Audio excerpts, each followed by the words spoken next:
Hi there, I'm the MythKeeper. Welcome back to my channel, the best place on the internet for Pathfinder lore and history. Believe it or not, we are at my 2-year anniversary mark. So this is going to be a similar video to the one that I did a year ago when I hit my 1-year anniversary mark. You know, back then I had just hit 10K subscribers. As I record this, I'm just shy of 22K subscribers, which is amazing because I somehow got more subscribers in year 2 than in year 1, which I can't believe. I feel like I'm probably hitting a point of diminishing returns, but you know, fingers crossed that we're at somewhere around 30K in year 3 for my next one of these videos. In any case, what I've decided to do this year, last year I did an interview, or my partner interviewed me, and this year I'm going to interview all of the players that are playing in my War for the Crown game. So some of the questions are just going to be generic questions. Some of the questions are going to be about the War for the Crown game. So if you've been enjoying that series, this should be a very fun kind of a partner piece to that series. You get to meet the players that are playing the characters that you see throughout that series. This should be a fun video. If you like it, let me know in the comments below. I read all the comments. So without further ado and preamble, here's the interview. Question number 1. How did you first find RPGs? Or how did RPGs first find you? I'd always heard about RPGs and they sounded interesting, but it's not actually the easiest hobby to get into, you know. But I had a blog, and I think I'd mentioned on the blog that I thought they sounded cool but didn't know how to get into them. And the woman who is now my wife followed my blog and, you know, wanted to date me. And she was like, I will set up a D&D game and I will invite to my D&D game, and she did, and it was a great D&D game. It was a ton of fun. The next one was even more fun. We got married somewhere in there, and eventually I was like, I want to GM one of these, and so at this point I'm pretty committed. Yeah, so a lot of my friends play video games, especially the Smash Brothers scene. So I was able to meet a few friends, and they were looking for a couple extra people to play in their Lord of the Rings RPG game, tabletop. So I joined that, I loved it, and our next campaign ended up being Pathfinder. And ever since I played Pathfinder, have loved it. I am a total beginner. I'm still a total beginner. I started with you last year. I joined halfway through the game. I had a lot of fun. This time around, I think I was more involved in creating my own character, but mechanically, and I'm trying to find my footing still and trying to just have fun. So when I was young, I saw this game, Dungeons & Dragons First Edition, at the bookstore, and I had my mom buy it for me. And so I had the DMG and the Player's Handbook and the Keep on the Borderlands, but I didn't know any groups, so I would just read them. And I played maybe a 1.5 year GURPS campaign a few years back, but that's really it for in-person role-playing. So for me, RPGs started out as computer games, basically. I was playing CRPGs before I was playing any other kind of RPG, and for me that meant like Commodore 64 arguably, and then Mac Plus. I'm old, so this is like this is when I started playing RPGs and immediately lost myself in those worlds. It was tremendously compelling. I started spending all my time in these games. Tabletop RPGs came along for me in about 7th grade. I had a little group of friends that were trying to run Dungeons & Dragons, couldn't afford the books, parents wouldn't buy the books for us, somehow managed to get enough materials that we could sort of cobble together this horrendous campaign, and my wonderful friend Darcy DM'd it for me, and we had absolutely no idea what we were doing, and it didn't matter because we were having a great time. Question number 2. Is there anything about Pathfinder as a role-playing game that you particularly enjoy? I really like the depth of the world and the story and the cohesiveness of everything, as well as the really interesting parallels between its world and the human world in terms of history and politics and everything else. I like history and politics, so I find that depth really fascinating. Pathfinder, which I really only have experience playing with you now, but for a while now, a few campaigns we've done together. I am perhaps not as drawn to the lore and the world as some people are, or as you are, although it is fun. To me, it feels in a lot of ways generic and infinitely flexible, and that's sort of the point, and very close to Dungeons and Dragons, which is also the point. What I really enjoy about Pathfinder, especially 1E, probably more than anything else, is the character customization. The range of options that you have for a build where you can literally have any weird idea in your head, and there's probably more than one way to instantiate that via not just the class itself, but then the archetypes and subclasses and weird feat selections. And it's really, that's where I get really crunchy and enjoy getting really crunchy, is looking at the possible paths to a build and just seeing the range of interesting possibilities that are there and how differently it's going to play depending on what path you choose. I like the Pathfinder as a setting because it's very much based on the real world, or how we imagine the real world based on the popular history. And so I really like all the different variations of the worlds and cultures, and it's sort of a big mix with sci-fi and fantasy, and we are encouraged to try something new and something that is completely out of out of my character, for example, and I like it. It accommodates for all of the scenarios and keeps it interesting. The thing I love about Pathfinder the most is you can really make your character feel super overpowered and kind of go any way you want with it, but then the game still feels balanced. It's able to scale in that way, which I really like. I love how many things Pathfinder has rules for and has options for and has a way to capture in the mechanical system. Our current game sort of, jumped the shark 8 levels back, and the players are doing some really ridiculous and crazy things. And the system just supports that. There are ridiculous monsters to fight at like really high levels. There's also really good content, aimed at more typical mid-level adventuring parties. There's great stuff for beginners who are very fragile at level 1 or whatever. There's like so much in the setting and so much in the mechanics, so that almost whatever ridiculous thing my players tell me they want to do, and these days they're like demigods that are trying to pull off a coup in hell, there is mechanical support for all the stuff they're trying, and a meaningful answer to how does that go, no matter how crazy that gets. Question number 3. Who do you play in War for the Crown, and what inspired that character? I am playing Demi of Numeria. So Demi comes from the north, and what inspired my character was the video that we watched together about the Numeria and androids, and so I decided to try something new. And that was a little bit unexpected because I never participated in the construction of the character before. And I was offered, of course, the build of elf, because all the beginner girls start with elves. But I decided, you know what, I want to be something else.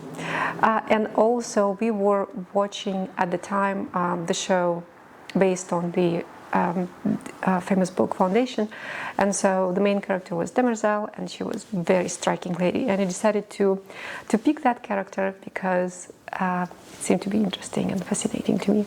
So yeah, Demi is Demetria from Numeria. She is an android and a bard. I play Aurelius. He is an illusionist wizard who is motivated by getting revenge on the man who killed his father. I was looking through all of the wizard schools a while before I joined this campaign, and I think if you read a bunch of forums, there's like, these are the best ones, you don't really have to worry with all of the other ones. Illusionists aren't particularly strong. But if you're going more for like flavor and what this would say about a person and what sort of options it would put on the menu for a person, there's some really great stuff in some of the schools. And the illusionist sub-school, Mage of the Veil, that I gave Aurelius, gives you the power to become unnoticeable and uninteresting to people. They don't even get a save unless they interact with you. And I thought, like, that's something that would be incredibly powerful in real life, even if in most encounters it doesn't necessarily come up. So Aurelius is kind of caught between contradictions. He likes to wear faces other than his own and not get attention, but also he feels like if he were a proper Taldane noble, he would be more showy, more flashy. I gave myself evocation as a band school, and this is a deep insecurity of Aurelius, is that he can't throw fireballs. He really wishes he could. I think he hasn't admitted that he can't. I am Marius Severus, half-orc, tavern keep, and brawler, probably more than a tavern keep, especially at this point. What inspired the character? Well, to be fair, I like, it's very fun for me to see what other people in the party are going to choose and what roles they want to play, and like find some way to fit in that's going to help, rather than leading the charge and being like, I have my heart dead set on being a sorcerer or whatever it is. So when we started out, I think a few players were interested in casters and support, so I was like, great, I'm going to be out there, I'm going to tank, I'm going to be a frontliner, let's go in that direction. So mechanically, that's what led me in that way. In terms of Marius as a person, or as a half-orc, I'm not sure that I could pinpoint exactly where the idea came from, but given that I knew this adventure path was all about political intrigue, and that it was very important for some people to be nobility, it sounded most fun to me to be more of like the commoner or the common man in some form. And so this tavern keep jumped into my head, who had, you know, a nice mustache and liked to smoke a pipe, and had aspirations of being hopefully one day much more than a tavern keep. In fact, came from even lowlier origins. So this idea that he was not just your typical, you know, brute brawler type of guy, but a guy who fancied himself sort of refined, or wanted to be refined at least. And that it sort of stuck with me as we were rolling our characters. Beyond that, I didn't have a real clear idea for the arc, and I'm sort of excited to see where he goes. Yeah, I play Diana, the smooth-talking, cocky monk. What inspired him? I really just wanted to try something new. I've always played the wizardy type and wanted to try a sort of brawler. So it's been a lot of fun being a melee and being in the front of the action a lot. Now, you're of course playing a character that hasn't appeared yet in my story, but you will appear starting in the first episode of Season 2, so please give my viewers a little bit of a taste. So, Rankle is a drow, but a... Slight correction for my lore-savvy viewers. Rankle is an Ayindalar. That's a new word for drow. Oh, yes, okay. And he's a very heretical and non-typical of that race, and that is the way I like to play him. And it is a rogue, but also an oracle, so I think that's a very interesting combination to play. Question number 4. I don't normally talk about mechanics on this channel, but here's a rare opportunity to get into some crunch. What's something mechanically interesting about your character that viewers at home might be interested in knowing about? So, he has the ability to disguise himself at will, which is very interesting because I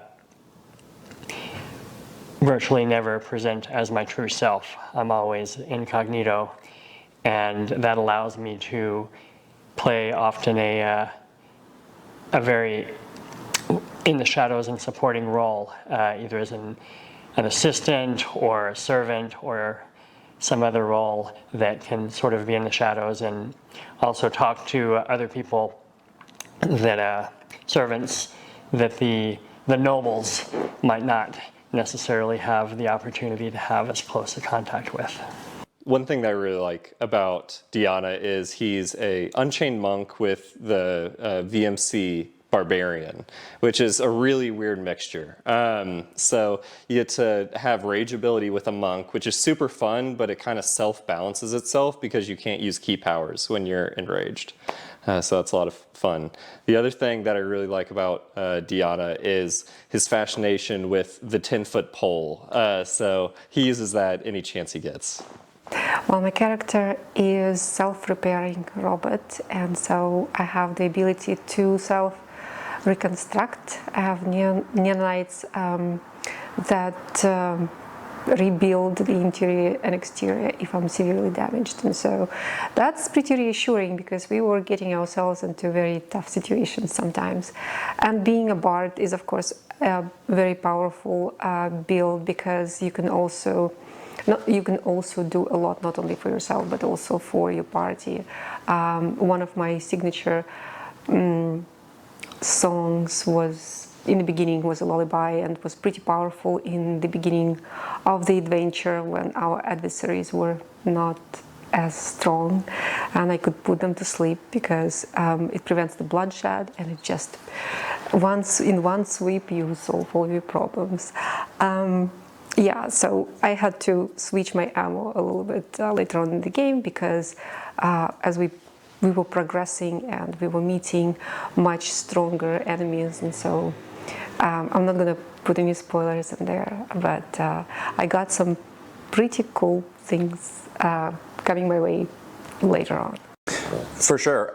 When thinking about how I was going to level up this character and build him over time, I wanted to make sure that I avoided the trap of being, like, honestly, a boring martial build. I think probably anybody that's played Pathfinder or anything else for a while is familiar with how it can get a little stale if you're building a fighter and every round you're just like, I attack with my weapon, I attack with my weapon. So that obviously was one thing I wanted to avoid. I am playing the Brawler class. However, I did not take the sort of standard core feature of the Brawler, which is martial flexibility, that allows you to flex into like any combat feat in the game. That to me felt a little too crunchy, a little too like I was going to constantly be checking notes that I had made, and more importantly forcing my DM to constantly check the rules on every single feat, as cool as it is. So I took Snakebite Striker, which basically is like a rogue hybrid where you get sneak damage when you're flanking, and it's built around feinting, and that was interesting to me. People seem not to like feinting a lot in Pathfinder, and I get why, but I like combat maneuvers. I like getting out there and doing things that aren't just I attack with my weapon. So I'm building him around feinting as he moves around, and also I'm going to be and have a little bit, and especially in starting maybe chapter 2, flexed into other combat maneuvers as well. I want to be able to trip. I want to be able to debuff. So I took Enforcer because I wanted to be able to intimidate. I'm going to keep looking in that direction for not just how do I hit really hard, which obviously a half-orc brawler can, but also can I trip a guy, can I disarm a guy, can I debuff a guy, can I move all the way over here and grapple a guy. That keeps martial classes fresh and fun, and also makes for good narrative and storytelling shenanigans within a fight, so that the fight itself also stays very cinematic. Yeah, so the Mage of the Veil sub-school, the ability to sort of unnoticeably watch a conversation or join a group of people walking somewhere without anybody thinking that's remarkable, is really fun and like cool to imagine. You use the spell Illusion of Calm a lot. Yeah, best. Well, there's some competition. It's a first level spell, and it prevents you from having to make concentration checks to cast spells in combat. It prevents attacks of opportunity in some circumstances, and it's minute per level. So if a situation is getting a little bit hairy, you can immunize your wizard from most of the problems that your wizard is otherwise going to encounter in a fight. And it fits with my concept of Aurelius as someone who wants to look like he has everything under control while he's, secretly casting a bunch of other buffs or something like that. Question number 5. My viewers have just finished watching the final episode of Book 1 of War for the Crown. Looking back, can you share with my audience what was your most memorable moment from Book 1? Yeah, my favorite memory in Volume 1 is probably Deanna picking up this hatred for halflings and just talking down to them all the time because Deanna's a noble, and giving our halfling servant a giant tapestry to carry for like half of a dungeon adventure, and then they ended up being a bad guy, so it felt so redeemed. I love that. The coup. Oh man, really love the decision to open war for the crown with the Senate votes in your favor, and then they just all get murdered. I feel like it's very much sets up what they want Taldor to be as a country. Like, you get used to thinking about politics as sort of being law, like the Senate will vote, and then however the Senate voted, that's what actually happened. And you know, in America, that's mostly what happened. And Taldor is not like that. You know, the actual fact of the matter is sort of whoever has the most knives, or the knives in the right place, or things like that. And I feel like setting up a political intrigue campaign where we all worked so hard to get that vote to go the right way, we feel so accomplished, and then it's like, no, they just killed the Senate. Like that's how they handled the Senate. Just reminds you sort of that you're not in a world very much like ours, and it's such a fun moment and terrifying because you're level 1 and you have no idea how you're going to survive a situation like that at level 1. But yeah, no, I'm a huge fan of the opening to War for the Crown for that reason. So that was basically all the stuff before you joined. Yeah. Yeah, I've started watching the videos on it, and they're interesting. Just the whole party. It seemed like a wild party. Yeah, chapter 1, I have to go back in my memory a little bit because it was a while ago now at the recording of this video that we played chapter 1. Fortunately, I've been watching your videos that you've been making, and that refreshes a little bit, although they're a bit different. There's a lot of great moments that I'm reminded of as I experience chapter 1. You know, I really, for whatever reason this popped up into my head, I really enjoyed the moment where I get to sort of return to my neighborhood in Opara, and it's in flames, and my tavern is burning, and it feels like this pivotal moment for poor Marius, who is just like, oh my God, I put years of work into this and it's going to be gone. What am I even doing with these people? And there's a great moment where he gets help from Demi, who goes with him and like leads through the flames and fire and helps organize a neighborhood bucket brigade, or however the heck we managed to pull that off, right? And that is very, again, sort of cinematic in my head, and really like a meaningful moment for Marius in several ways. It's been a while. Long time ago. So I remember, of course, the opening of our adventure, because it was very much like Game of Thrones and the Red Wedding, and everybody dies. And it was a learning moment for me because I saw how quickly the situation might change, and nothing is what it seems. And also I was really excited to learn a lot from different characters in the game and other players. I think that the player who plays Aurelius had a genius move. She is very experienced player, and so I think the move when Aurelius saved Avernathus and also brought herself into the dungeon where we all were, into that house, was a genius move on her part. And then I really enjoyed that walk through the fire in the very beginning with Marius, and I learned a lot from the player because he's very earnest, and that I saw his grief and his astonishment and how he reacted to this imaginary situation, and I felt as if we were right there. And I think it's the beauty of the RPG game, where you can see these cinematic moments in your head, and it's very imaginary and very very fascinating. Thank you so much for watching. 2 years on YouTube. That's so cool. I hope you all had a good time with this video. One last thing I want to share with you all before I close out is by popular request, I have created another way of supporting the channel. You can now subscribe to my Patreon. The link should be in the list of links on the YouTube channel main page. It's the exact same service that you get through the YouTube club membership. So 4 videos early. They're pretty much identical services. There's some slight differences that I call out in a community post I put in a couple of weeks ago. But if you do want to support the channel and you don't like the YouTube membership for whatever reason, there's now a Patreon option available for you if you want to do that instead. For everybody else, thanks so much for watching. Please like, subscribe, comment, all the good stuff. I'll see you next time.